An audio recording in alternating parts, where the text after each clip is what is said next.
ჩვენ მოგვეცა ძალიან კარგი შანსი იმისა, რომ გავსაუბრებოდით ღვინის ეროვნული სააგენტოს უფროს თავმჯდომარეს ბატონ გიორგი სამანიშვილს.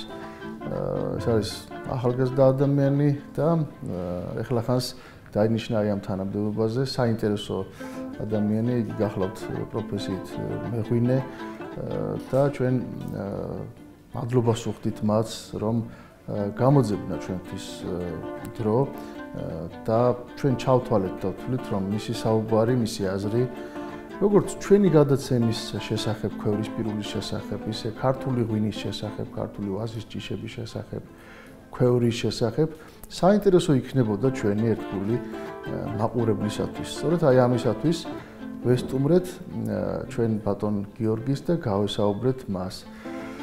და მას წინასწარ ვიცით, რომ ჩვენთვის მომზადებული აქვს ძალიან საინტერესო ღვინო. თუ რა ღვინოა ეს განსაკუთრებული ღვინო, ამას ჩვენ წინასწარ რა თქმა უნდა არ ვიტყვით. აი ეს რომ ჩვენ ახლა ერთად გავემგზავრებით ბატონ გიორგისთან გასაუბრებაზე და აი თქვენ თავად დარწმუნდებით ცოტა ხანში თუ რა ღვინოა ეს.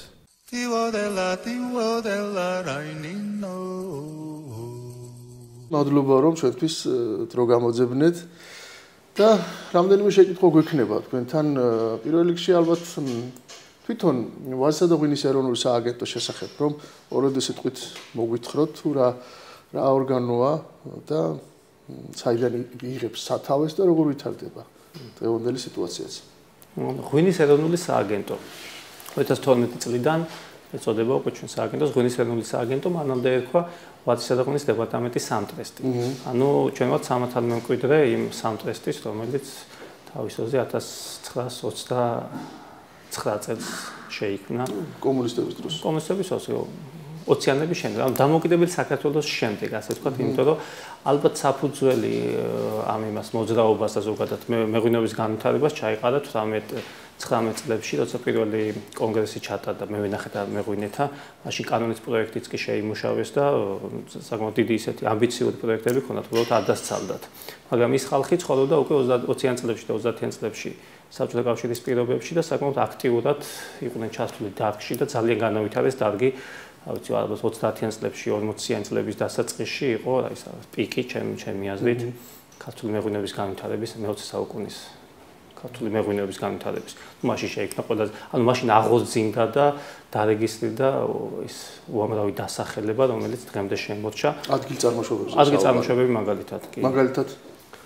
მაგალითად მაშინ 30-იან წლებში გამოდიოდა მანავი ღვინო, რომელიც კაციტელის გამზადდებოდა, მანავის მწვანე, რომელიც კახური მწვანის გამზადდებოდა. ერთ და იგივე ზონაში რუისპირის მწვანე გამოდიოდა, რომელიც სამწუხაროდ შემდეგ გაქრა. კარდენახი ღვინო, რომელზეც დღეს ამდენ საუბრობთ 30-იან წლებში თავისი ნომერი ჰქონდა და ოფიციალურად იწარმოებოდა მაშინდელი სამტრესტის მიერ.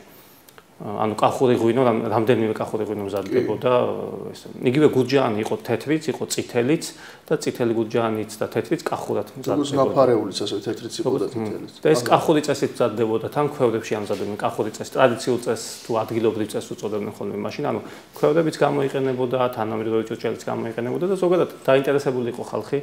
მეტი სახეობა ყოფილა. ტიბაანიც ხო ერთ-ერთი. ტიბაანიც 56 დასახელების ღვინოს უშვებდა სამტრესტი 50 წლამდე. 50 წლამდე. თეთრი წინადალი, წითელი წინადალი, თეთრი მუკუზანი, წითელი მუკუზანი. ანუ ის ტრადიცია, რაც მოდიოდა მე-19 საუკუნის 30-იან წლებიდან ფაქტობრივად. საკმაოდ დიდი მრავალფეროვნება ყოფილა და რამ გამოიწვია ესე მე უცბად შემდეგ 50-იან წლებში მოხდა ასე თქვა rebranding-ს რო უწოდეთ დღეს, დაჯგუფება ღვინოების ჩათვალისწინებამ დიდ ბაზარზე არ იყო საჭირო ამდენი სახელები, მოხმარებელი იკარგებოდა და პრინციპში შეიძლება გასაგები ახსნადი არის რუისპირის მწვანე, რუისპირში ძალიან ცოტა ღვინო შეიძლება დამზადდეს და უბრალოდ მაღაზიაში შესვლას მაშინდელ გასტრონომში შესვლას ვერ მოსწევდა ეს ღვინო ისე გათავდებოდა და ანუ დიდი ბაზრისთვის აზრი არ ქონდა და ამიტომ დააჯგუფეს რამდენიმე დასახელების ქვეშ და ამან გამოიწვია პრინციპში ისიც ალბათ რომ ცოტა აირია ჩვენი ადგილწამშობის დასახელებების სისტემა. თუმცა დღეს საკმაოდ წინ წავედით და დღევანდელი სისტემაც არ არის ცუდი, ბევრი სხვა ქვეყნებიდან გვიკავშირდება და გვეკითხება ჩვენ გამოცდილებას როგორ მივედით აქამდე. დღეს ღვინის ეროვნული სააგენტოს აქვს ორი ძირითადი ფუნქცია. ერთი ეს გახლავთ ღვინის წარმოება, ვენახიდან დაწყებული ყურძენი, ღვინის წარმოება და ამის მონიტორინგი და სერტიფიცირება. ანუ ჩვენ გვაქვს მონაცემთა ბაზაში ინფორმაცია ყველა იმ კომპანიის შესახებ, ვინც ღვინოს აწარმოებს, საუბარია პრინციპში იმ კომპანიებზე, რომლებიც დარეგისტრირებული არიან და რომელსაც ექსპორტზე გააქვთ და სერტიფიკატს იღებენ. ანუ ინფორმაცია რამდენი ყურძენი მიიღეს, რომელ წელს, რა ჯიშის, რა ღვინო აწარმოეს და რამდენი ლიტრი ეს ღვინო აქვს თავიანთ საცავებში. ეს და ამის მიხედვით და პლუს ლაბორატორიული და სხვადასხვა შემოწმების შესაბამისად გავცდილებთ სერტიფიკატებს. ანუ სერტიფიკატს საქართველოში ღვინოზე და ყურძნისეულ პროდუქტებზე ჩვენ გავცემთ მხოლოდ ღვინის ეროვნული სააგენტო.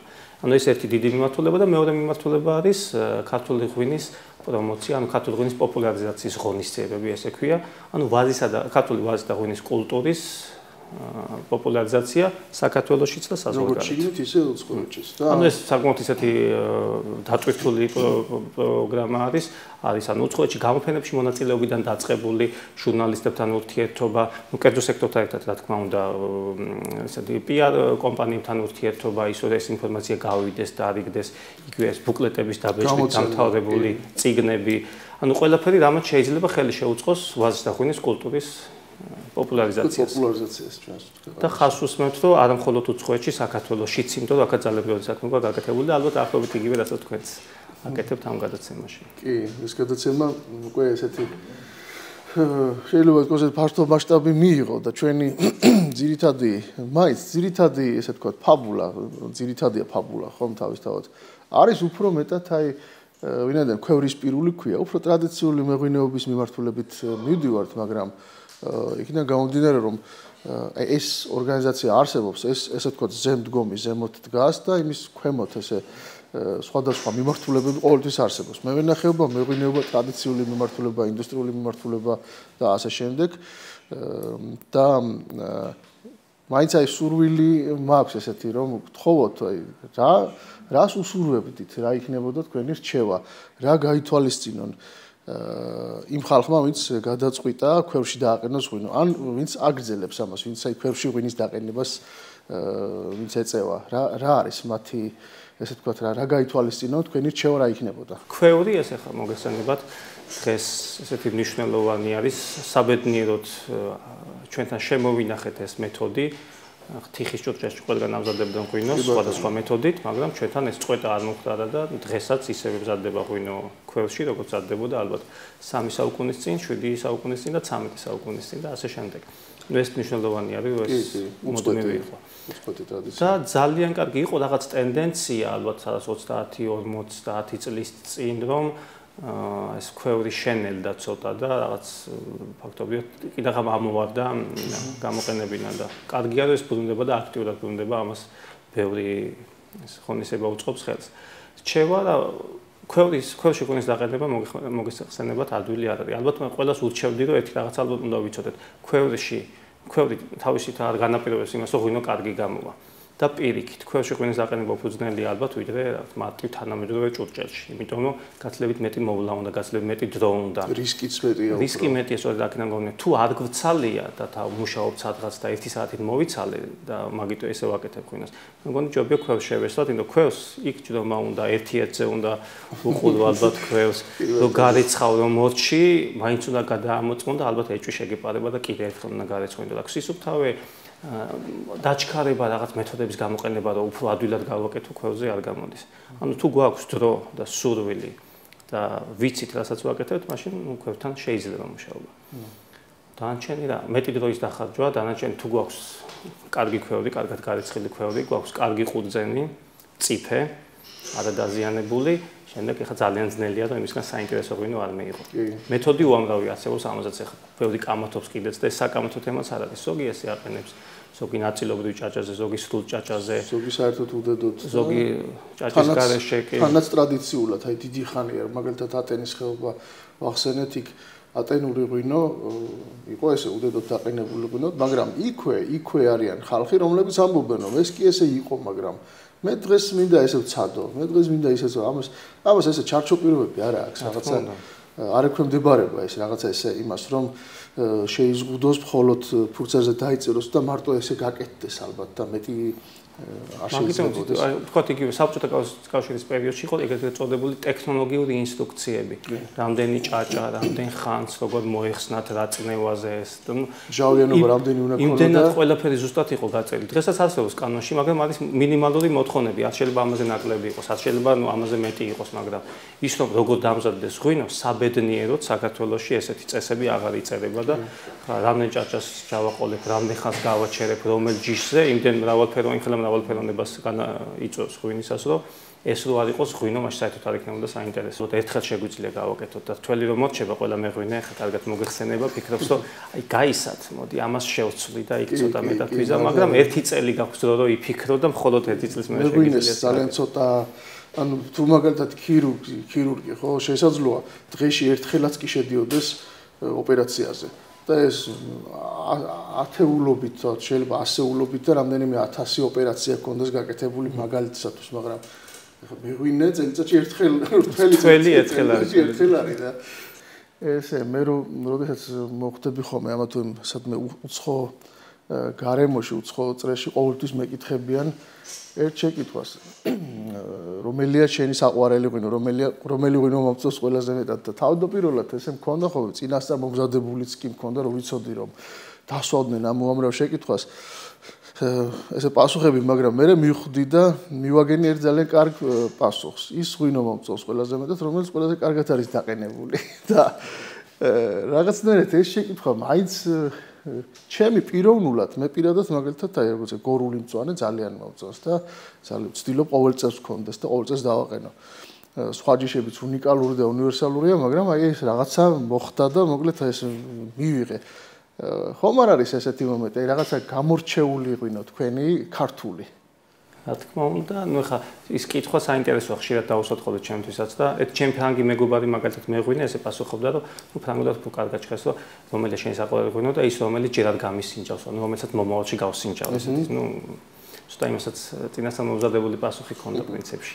მაგრამ მე უბრალოდ არ შემიძლია უპასუხო ჩემი საყვარელი ღვინო ესეთი არ არსებობს. მე ძალიან ბევრი ღვინო მაქვს ისეთი და ბევრი შეიძლება ჯერად გამისინჯავს, მაგრამ ძალიან მიყვარს, იმიტომ რომ ვიცი როგორი იქნება და უნდა გავსინჯო და უბრალოდ ერთი რაღაც რომ სარდაფში აუცილებლად უნდა მქონდეს მარანში საფერავი, ეს ნუ თავისთავად ცხადია და არა მხოლოდ იმიტომ რომ სავიზიტო ბარათი ესე ხო, საფერავი ყოველთვის უნდა იყოს. შემდეგ ჩამონათვალში ქაცითელზე მოგესალმებით ძალიან ბევრს კამათობენ ხოლმე, არის ქაცითელს ძალიან დიდ პატივს ამ ჯიშს. მიუხედავად იმისა, რომ შესაძლოა იმისგან ესეთი ეგზოტიკური ღვინოები არ დგება, მაგრამ დგება სტაბილური კახური ხასიათის ღვინოები. თვითონ კახელები როგორც არიან. დინჯი შეიძლება რაღაც მოდაში შემოვიდეს, გავიდეს, მაგრამ ქაცითელი მიყვება დინჯად, ესეთი როგორიც არის, ზუსტად ისეთია და სუფრაზე ახლა ალბათ დამეთანხმები ქაცითელზე კარგად ასეთი ღვინო არის ინჯება. ანუ დიდხანს რო წრუპა მოსინჯავ და ბევრი ღვინო შეიძლება მოგწყინდეს, იმდენად არომატულია, იმდენად რაც გამორჩეული. ბოლომდე ისე მიყვება ხოლმე ქაცითელი, რომ არ მოგაბეზრებს თავს. ანუ ეს მაქვს. მწვანე თავისთავად ცხადია რაღაც თავის გამორჩეული ხასიათით. ქისი, რომელიც აი ესეთი დახვეწილი, მაგრამ არც ისე ძალიან წინ არ გამოდის ხოლმე და ეს აქ თავის გასაკუთრებული დასავლეთიდან ხიხზე რომ მეკითხებიან ხოლმე დაახასიათო, ვერ ვახასიათებ. მითხარი გეტყვი ხიხია თუ არა, იმდენად ესეთი არის კომპლექსური ხიხი. დასავლეთ საქართველოსთან რომელი დასავლეთ ზოგადად ყველაზე მომავალ ჩემს საყვარელი მეთქი. ციცქა არის ალბათ ერთ-ერთი ჩემს საყვარელი ჯიში, განსაკუთრებით ცოტა მაღალი ზონის, აი ზესტაფონი ხარაგაულში მოყვანილი. ზემოიმერეთისკენ. შუა და ზემოიმერეთი, ანუ წიფე არის, გრადუსიც მაღალი აქვს, მაგრამ ისეთი კარგი მჟავიანობა აქვს ხოლმე, რომ ისო მახსენდებათ, გინდა ვაშლი გიჭამია, ესა ჩაკვიჩავ და ეს ღვინო ხელი კი არ არის, ავსებს. სხეულიც აქვს და ხო, ციცქა ძალიან კრახუნა ეხა თავისთავად ერთ-ერთი დახვეწილი. აი ალექსანდრე რო გავყვე ხა ალბათ ყველა ღვინო არის. იგივე უცხოური ღვინოები ხა მარტო საქართველოსი არ შემოვიფარგლები ხოლმე. ყველა ტრადიციულ იმას რეგიონს სოფლიოში აქვს თავისი გამორჩეული ღვინოები და ყველას ძალიან დიდ ფათვისცემ. ახლა თქვა ხერესი რო ავიღოთ ღვინო, რომელიც პირველ გასინჯვაზე შეიძლება თქვა, რომ ეს ღვინო ვიღაცას გაუფუჭდაო, მაგრამ რო დააკვირდები, იმდენი მრავალფეროვნება ამ ხერეში თვითონ ესენი გრადიაცია, სანამ ამას შეისწავლით, რაღაც ერთი წელი ჭირდება ხოლმე, სანამ ყველა იმას დასახელებას ისწავლიან, მაგრამ ვინც იცის, შესანიშნავია. ეხლა ცნობილ ღვინოებზე არაფერს არ ვიტყვი. რა ვიცი. ფაქტობრივად არ მაქვს გამორჩეული ღვინო, მაგრამ ქართული ყველა ღვინოს პატივისცემ ქართული ღვინოების განსაკუთრებით, იმიტომ რომ ქართველი ვარ.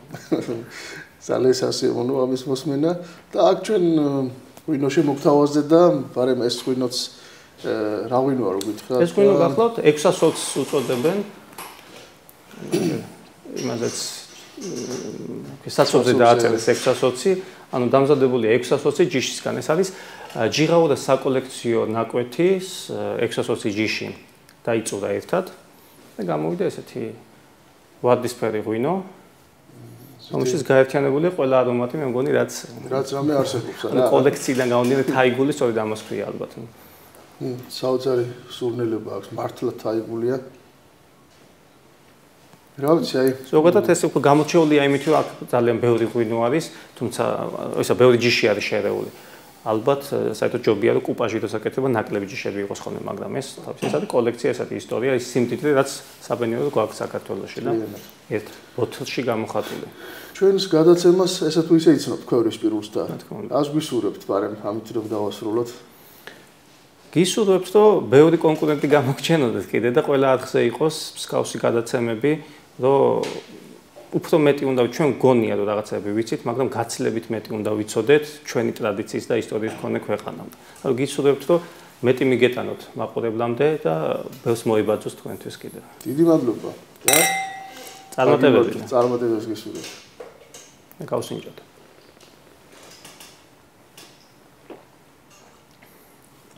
არის ცუდი. შესანიშნავია, მშვენიერია.